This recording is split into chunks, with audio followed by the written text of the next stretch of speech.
Shooting star.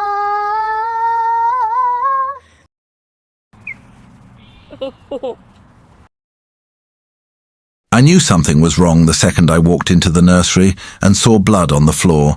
Not a lot, just 3 small drops near the crib. Dark, still wet. My twins were sleeping, both of them, their tiny chests moving up and down like always. But when I bent down to kiss Leo's forehead, I saw it, a thin red line across his eyelid. Fresh, like someone had cut him with something sharp. My heart stopped. I picked him up so fast his pacifier fell out. He didn't wake up. And that's when I really started to panic, because Leo always woke up when you moved him. Always. He was the light sleeper, the fussy one, the one who cried if you even breathed too loud near his crib. I ran to turn on the lamp. My hands were shaking so bad I almost knocked it over. When the light hit his face, I saw it again. That line, right along his top eyelid. And then I looked at his sister, Maya, and she had one too. Both my babies. Cut, while I was downstairs making myself tea. Hey friends, thank you so much for stopping by. Don't forget to like, share and subscribe, and tap the notification bell so you never miss a story. Make sure to watch till the very end, because the final twist is something you definitely don't want to miss. So let's continue, I screamed for my husband. David, David, get up here right now. He came running up the stairs in his boxers, half asleep, hair sticking up everywhere. What's wrong? Look at them, look at their eyes. He squinted at Leo first, then Maya. His face went white. What the hell is that? I don't know. I just found them like this. Did you do it? I stared at him. Are you serious right now? I'm just asking. No, David. I didn't cut our children's eyes while I was making chamomile tea downstairs. What is wrong with you? He ran his hand through his hair. Okay. We need to call someone. A doctor. The police. I don't know. But before either of us could move, Maya started to cry. Not her normal cry. A different sound, high and sharp and full of pain. I picked her up, and that's when I noticed her eyes weren't opening. Not all the way, just tiny slits, like something was keeping them shut. Leo woke up next. Same thing. Both of them crying with their eyes barely open. We rushed them to the emergency room at 2 a.m. The doctors took one look and brought in a specialist, a woman with grey hair and glasses who didn't smile once. She examined both twins under a bright light while they screamed and kicked. After 10 minutes, she pulled me and David into the hallway. Your children have had corneal transplants, she said. I laughed, not because it was funny, because it was so insane I didn't know what else to do. That's not possible. They were sleeping in their cribs an hour ago. I'm telling you what I see. Someone removed their corneas and replaced them with donor tissue. The cuts are fresh. The stitches are surgical grade. This was done by someone who knew what they were doing. David grabbed my arm so hard it hurt. Are you saying someone broke into our house and performed surgery on our babies? The doctor didn't answer right away. She just looked at us like we were suspects in our own crime. I'm saying you need to call the police now. We did. 2 officers showed up while the doctors were still running tests.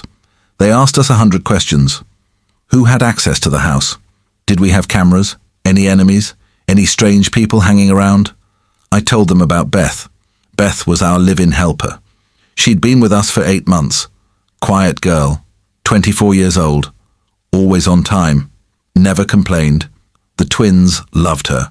She sang to them in Spanish and made them laugh by making funny faces. She'd been acting strange the last few days, though. Jumpy.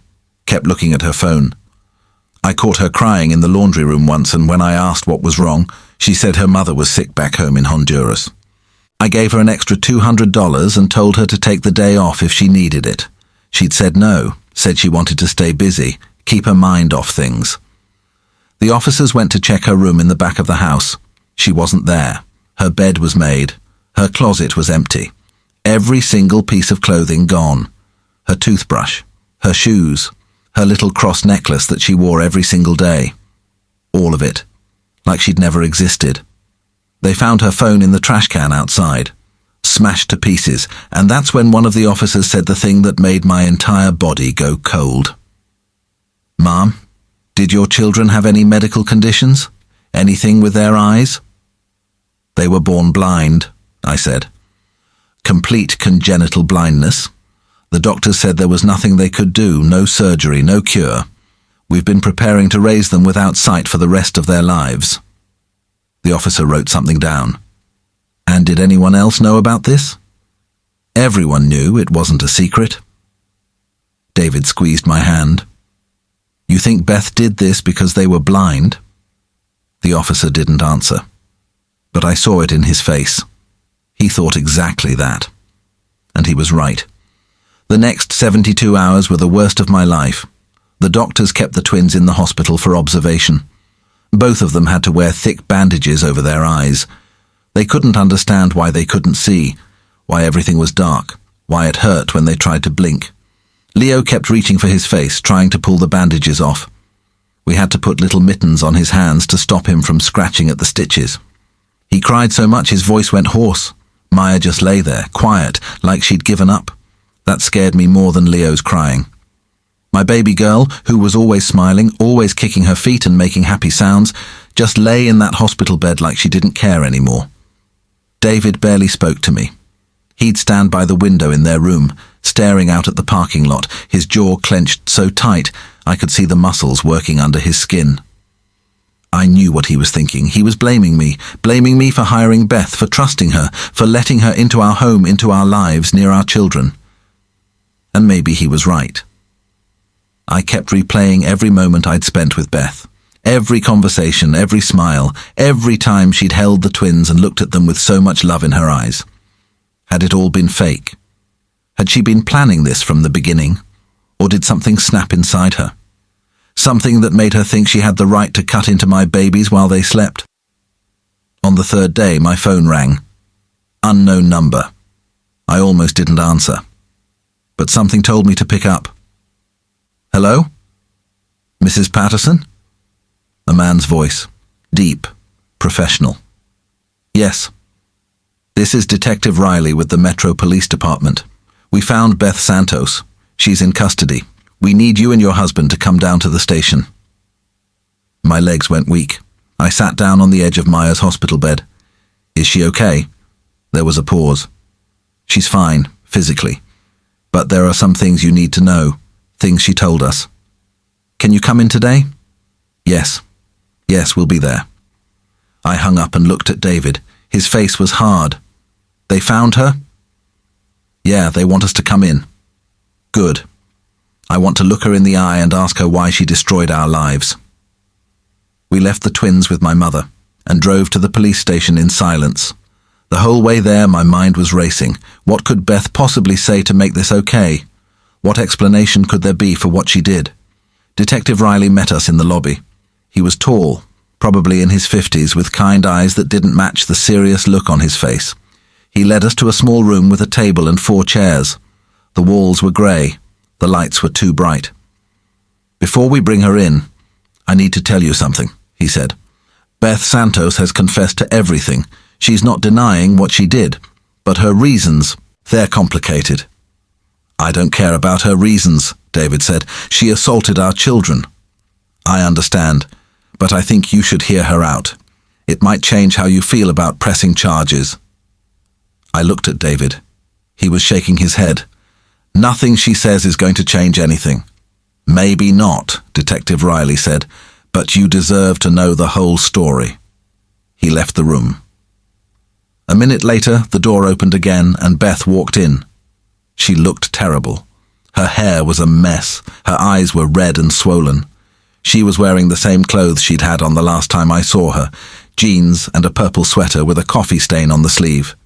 When she saw me, she started crying. "I'm sorry," she said. Her voice was so small. "I'm so sorry." David stood up. "You're sorry? You cut into our babies while they were sleeping and you're sorry?" "I didn't want to hurt them, I swear. I would never hurt them." "Then why did you do it?" I asked. My voice came out stronger than I felt. "Why, Beth?" She sat down in the chair across from us, and put her face in her hands. For a long time she didn't say anything, just cried. Detective Riley put a box of tissues on the table. "Take your time." Finally, Beth looked up. Her face was wet. Her nose was running. She looked like a scared kid, not a 24-year-old woman. "My mother died 3 days ago," she said. I felt something twist in my chest. "Beth, I'm so sorry." "She had cancer. Stage 4. She'd been sick for almost a year. I sent her every penny I made working for you. Paid for treatments, medications, doctors, but nothing worked. She just kept getting worse." David crossed his arms. "That's awful, but it doesn't explain what you did to our kids." "I know." She wiped her face with her sleeve. "Before she died, she made me promise her something. She said she wanted her eyes donated. She said if she couldn't see the world anymore, maybe someone else could. Someone who deserved it." "So, you donated her eyes," I said. "That's good. That's the right thing to do." I tried, but they wouldn't take them. She had cancer. The hospital said her tissue wasn't safe, that they couldn't use anything from her body because of the risk. She looked down at her hands. But I knew they were wrong. My mother's cancer never spread to her eyes. I had her tested twice. Both times the results came back clean. Her corneas were perfect, healthy. But the hospital still said no. They said it was policy, that they couldn't accept donations from cancer patients no matter what. "So you decided to take matters into your own hands," Detective Riley said gently. Beth nodded. "I couldn't let her eyes go to waste. She was such a good person. She deserved to help someone. And then I thought about Leo and Maya, about how they would never see their mother's face, never see a sunset or a flower or their own hands. And I thought, what if I could fix that? What if I could give them my mother's eyes?" David slammed his hand on the table. "You had no right. Those aren't your children. You had no right to make that decision." I know I didn't. But I couldn't stop thinking about it. I couldn't sleep. I couldn't eat. All I could think about was my mother's last wish and those 2 beautiful babies living in darkness for the rest of their lives. "So you drugged them," I said. My voice was shaking now. "You gave them something to make them sleep and you performed surgery on them in the middle of the night. I studied for weeks, watched hundreds of videos, read medical journals. I practiced on fruit, on raw chicken. I wanted to make sure I could do it right, that I wouldn't hurt them." "But you did hurt them," David shouted. "They're in the hospital right now with bandages over their eyes, crying because they're in pain and they don't understand why." Beth started sobbing again. I know I hurt them, but I had to try. I couldn't let my mother's death be for nothing. I couldn't let those babies live in darkness when I had the power to help them. I wanted to hate her. I wanted to scream at her and tell her she was crazy and dangerous and that she'd destroyed our lives. But I couldn't, because somewhere deep inside, I understood. I understood what it felt like to love someone so much you'd do anything for them, to want so badly to fix something that you'd risk everything to make it happen. I understood because I would have done the same thing for my children. "What happens now?" I asked Detective Riley. "That's up to you," he said. "Beth has confessed to practicing medicine without a license. That's a felony. She could face serious prison time. But if you choose not to press charges for the assault and endangerment, the sentence could be much lighter." David looked at me like I was crazy. "You can't be considering this." "I don't know what I'm considering," I said. I need time to think." "There's something else you should know," Detective Riley said. He pulled out a folder and opened it. Inside were medical reports, test results. We had Beth's mother's corneas tested again, by 3 different labs. All 3 came back with the same results. The tissue is completely healthy. No cancer cells, no contamination, nothing that would make them unsafe for transplant. I stared at the papers. So the hospital was wrong. "The hospital was following protocol," Detective Riley said. "But yes, technically, Rosa Santos's corneas were viable for donation. If the rules had been different, she could have donated them legally." Beth looked up at me with desperate eyes. "I just wanted to honor her, that's all. I just wanted to make sure her death meant something. I stood up. My legs felt like jelly. I need to go. I need to see my kids. David followed me out of the room. We didn't talk on the drive back to the hospital. What was there to say? When we got back, the doctors were waiting for us. "We need to talk about the twins," one of them said. Dr. Kim. Young guy, glasses. He always looked worried. "We've been monitoring them closely since the surgery, running tests, checking for infection, rejection, complications." And? My heart was pounding. And so far, everything looks good. Better than good, actually. The transplants seem to be taking. There's no sign of rejection, no infection. The stitches are healing cleanly. I grabbed David's hand. "What does that mean?" Dr. Kim smiled for the first time since we'd met him. "It means there's a chance this could work. A real chance. We won't know for sure until we remove the bandages, but the early signs are very promising." "When can you take the bandages off?" David asked. 2 more weeks. We need to give the tissue time to integrate. But if things continue the way they're going, there's a possibility that your children could have functional vision." I couldn't breathe. "Are you saying they might be able to see?" "I'm saying it's possible.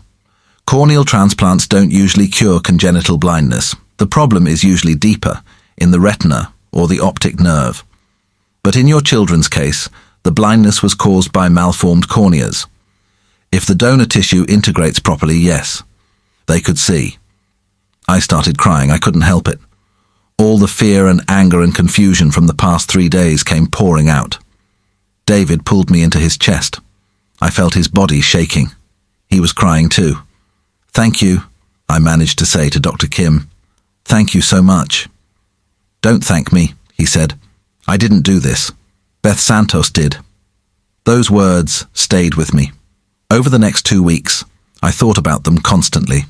Every time I sat by Leo's bed and held his little hand. Every time I rocked Maya to sleep while she whimpered in pain. Every time David and I argued about what to do about Beth.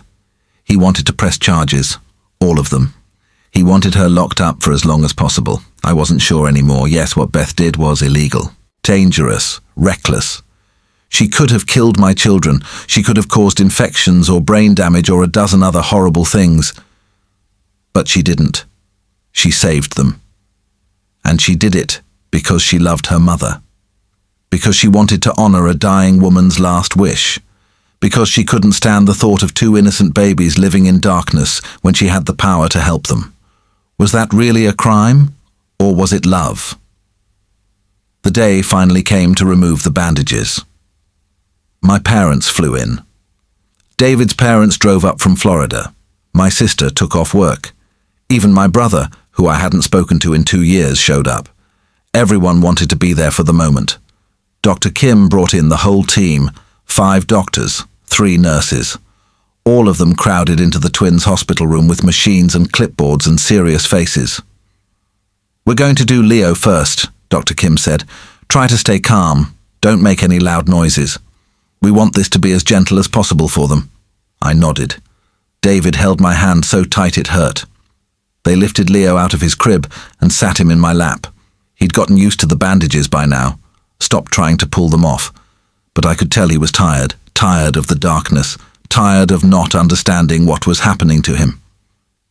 Dr. Kim carefully cut through the tape holding the bandages in place. Slowly, layer by layer, he unwrapped the gauze. I held my breath. When the last piece came off, Leo's eyes were closed. The stitches were still visible, tiny black threads along his eyelids. His skin was red and swollen. "Okay, buddy," Dr. Kim said softly. "I need you to open your eyes for me. Can you do that?" Leo didn't move. "It's okay," I whispered. "You're safe. Mommy's here." Slowly, so slowly, Leo's eyelids started to flutter. And then they opened. He looked around the room. His eyes moved from left to right, taking everything in, the lights, the machines, the people. And then he looked at me. Really looked at me. His little mouth opened in surprise. His eyes went wide. And then he smiled. The biggest, most beautiful smile I'd ever seen. "Hi, baby," I said. Tears were streaming down my face. I'm your mommy. He reached up and touched my cheek, like he was making sure I was real. And then he laughed. The whole room started crying. David buried his face in my shoulder and sobbed. My mother covered her mouth with both hands. My father had to leave the room. Dr. Kim wiped his eyes with the back of his hand. Let's do Maya.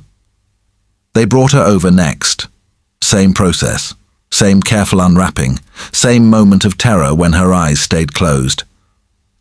But then she opened them, and she looked right at David. She stared at him for a long moment, studying his face. And then she reached for him with both hands. David picked her up and held her so tight I thought he might break her. Hey, sweet girl, Daddy's here. Daddy's got you. Maya touched his face, his nose, his hair, like she was memorizing every detail. And then she started to cry. Not sad crying, happy crying, like she'd been waiting her whole life for this moment and she couldn't believe it was finally here. Dr. Kim did a bunch of tests, shined lights in their eyes, held up toys to see if they'd track them, asked them to follow his finger. Leo and Maya passed every single test. Their vision isn't perfect, Dr. Kim said. It'll take time for their brains to learn how to process what they're seeing. They'll need therapy. Glasses probably, but yes, your children can see. I couldn't stop crying, couldn't stop smiling, couldn't stop staring at my babies as they looked around the room with wide, curious eyes. That night, after everyone left, after Leo and Maya finally fell asleep in their cribs, David and I sat in the quiet hospital room and talked. I don't know what to do, I said. About Beth. David was quiet for a long time. Me neither. She gave our children sight. I know. But she broke the law. I know that too. I looked at him. What would you have done if it was your mother, if she was dying and she asked you to make sure her death meant something? Would you have let her eyes go to waste? David ran his hands over his face. I don't know. Maybe. Probably. I don't know. I think I need to see her again, I said. Why? Because I need to understand. I need to hear it from her one more time. Why she did it. What she was thinking. I need to know if she really did this out of love or if there was something else. David nodded slowly. Okay, but I'm coming with you. We went back to the police station the next day. Detective Riley set up another meeting with Beth in the same grey room with the same bright lights. Beth looked worse than before, like she hadn't slept in days. When she saw us walk in, she stood up so fast her chair fell over. Are they okay? She asked. Please tell me they're okay. Sit down, Beth, I said. She sat. The bandages came off yesterday, I said. Both of them can see. Beth's face crumpled. She put her head down on the table and sobbed. Her whole body shook. Thank God, thank God. I waited until she calmed down. I need to ask you something, and I need you to be completely honest with me. She lifted her head. Okay. Did you do this for your mother, or did you do it for yourself? She looked confused. What do you mean? I mean, was this really about honoring your mother's last wish, or was it about you? About making yourself feel better about her death, about playing hero? Beth stared at me. You think I did this for me? I don't know, that's why I'm asking. She shook her head. I did this because my mother spent her entire life helping people. She worked 3 jobs to send me to school. She gave everything she had to make sure I had a better life than she did. And when she got sick, I couldn't do anything to save her. I just had to watch her die. She wiped her face. The only thing she asked for was to help someone after she was gone. That's it. That's all she wanted. And I couldn't even give her that because of some stupid hospital policy. So yes, I broke the law. Yes, I did something dangerous and crazy. But I did it because I loved my mother, and I wanted to make sure her last wish came true. And if it hadn't worked, David asked, if the surgery had failed and you'd blinded our children permanently, would it still have been worth it? Beth's face went pale. I don't know. I tried not to think about that.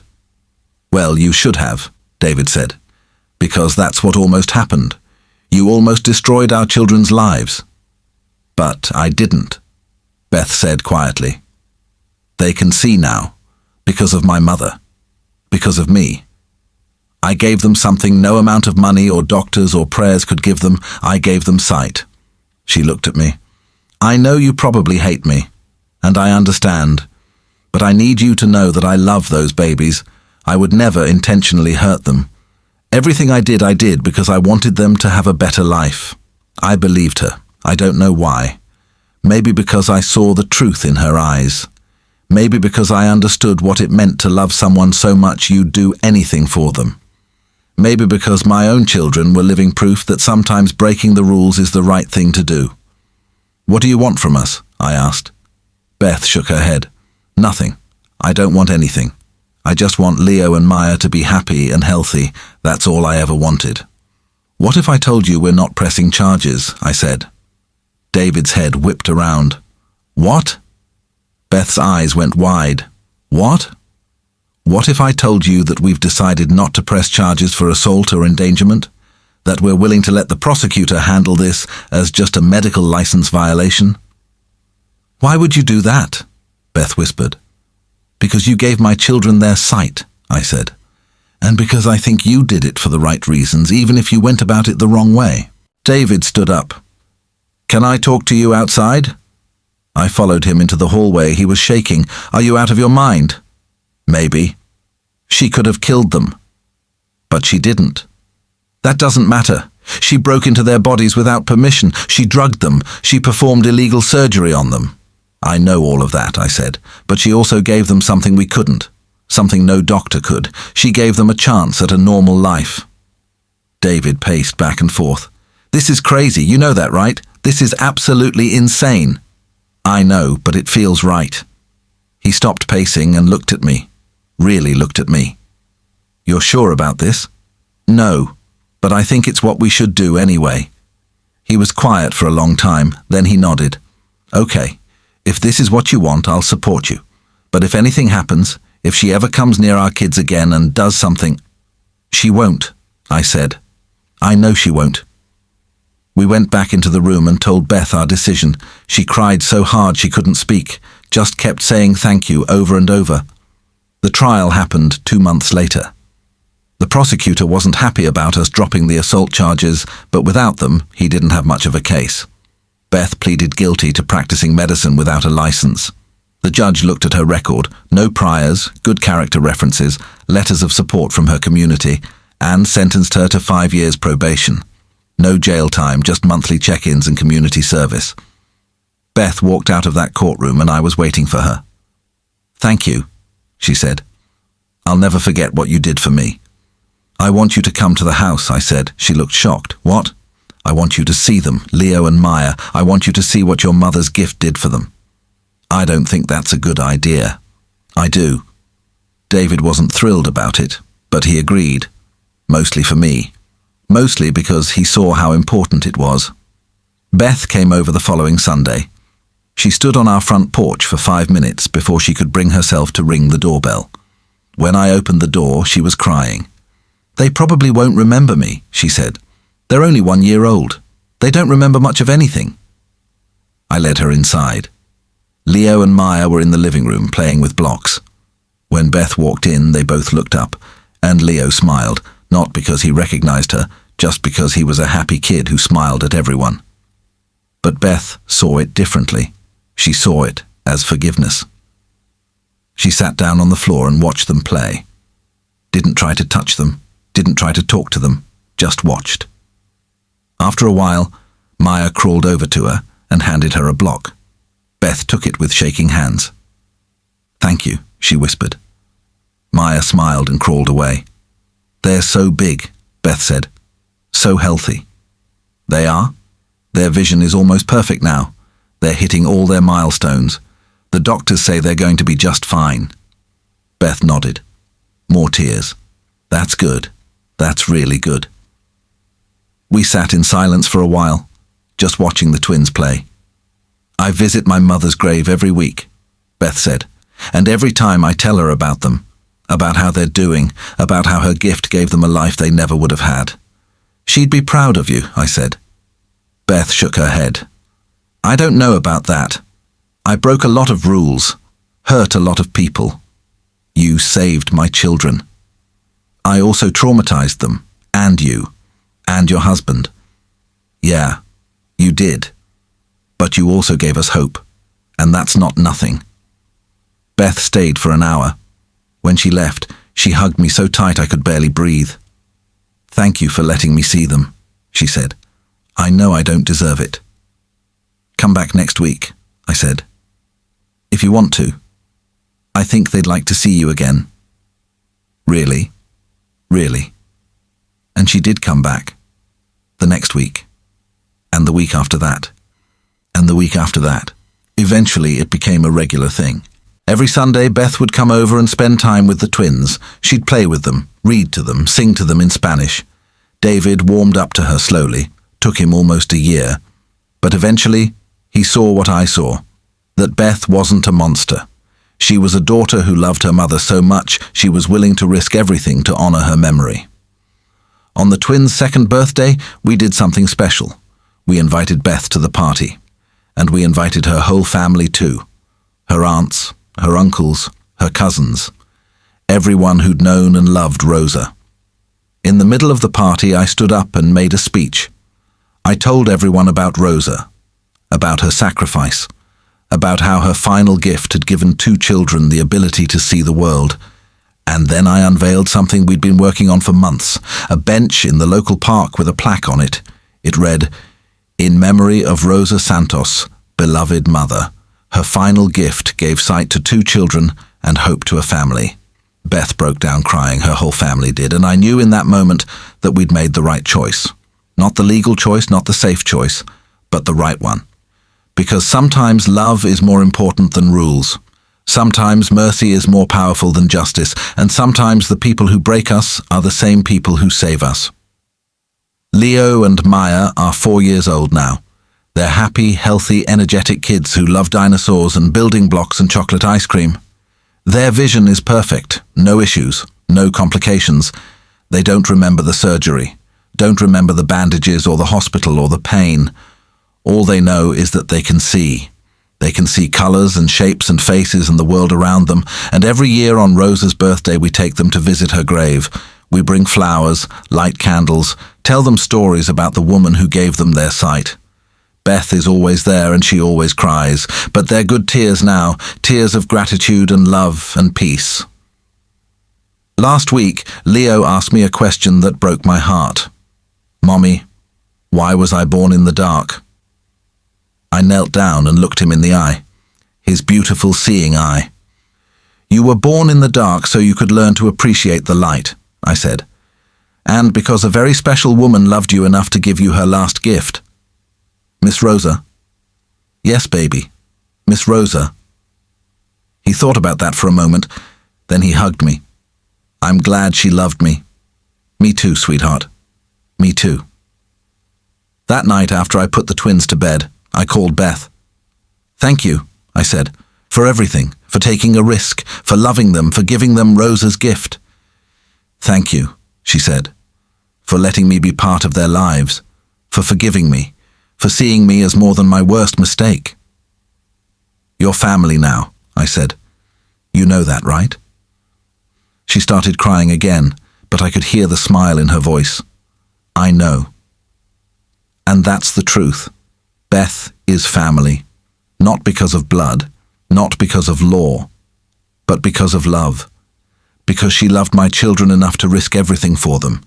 Because she loved her mother enough to honor her final wish. Because love isn't always neat or legal or safe.